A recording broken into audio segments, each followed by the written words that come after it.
नमस्कार, आप देख रहे हैं वीके न्यूज और मैं युधिष्ठिर उपाध्याय। कहते हैं जब लहरें हद से ज्यादा तेज होती हैं तो खुद के ही जहाज डूब जाते हैं। वो इसलिए क्योंकि 2014 लोकसभा चुनाव में मोदी लहर को तो आपने देखा ही होगा, जिसमें बीजेपी को एक जबरदस्त जीत हासिल हुई। मगर अब 2019 लोकसभा चुनाव के नजदीक आते ही ये लहरें शांत होती हुई नजर आ रही हैं और इसका नतीजा हाल ही में 5 राज्यों में हुए विधानसभा चुनाव में देखने को मिला, जिसमें पीएम मोदी की लहरें शांत होती हुई दिखी तो वहीं बीजेपी के 3 किले भी ढह गए। इन 5 राज्यों में पीएम मोदी ने जहां जहां रैली की वहां बीजेपी 70% विधानसभा सीटें हार गई। जी हां, कभी जीत का दूसरा नाम रहे मोदी इन राज्यों में बुरी तरह फेल हो गए। दरअसल पीएम मोदी ने 5 राज्यों में कुल 30 जगहों पर 80 विधानसभा सीटों के लिए कैंपेनिंग की।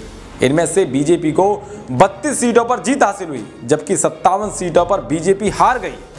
राज्यों के हिसाब से अगर इसे देखें तो मध्य प्रदेश और राजस्थान में पीएम मोदी ने सबसे ज्यादा 22 रैलियां की, लेकिन यहां भी बीजेपी को 54 सीटों में से सिर्फ 22 सीटों पर ही जीत मिल पाई।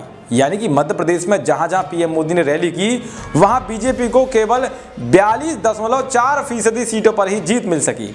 तो वहीं राजस्थान में बीजेपी को 38% सीटों पर ही सफलता मिल सकी। अगर वहीं छत्तीसगढ़, तेलंगाना और मिजोरम की बात करें तो इन तीनों राज्यों में पीएम मोदी ने कुल 8 रैलियां की, लेकिन इन तीनों ही राज्यों में बीजेपी कुछ खास कमाल नहीं कर पाई। मोदी की प्रचार वाली विधानसभा के साथ ही पार्टी राज्य में कुल 26 सीटें ही जीत पाई। यानी कि तेलंगाना में जहां जहां पीएम मोदी ने रैली की वहां केवल 0.5% सीटों पर ही कामयाबी मिली, जबकि छत्तीसगढ़ और मिजोरम में बीजेपी के हाथ मोदी की रैली वाले इलाके में एक भी सीट नहीं लग पाई। इन 5 राज्यों के विधानसभा चुनाव के नतीजों को देखकर तो यही लग रहा है कि मोदी मैजिक खत्म होने लगा है।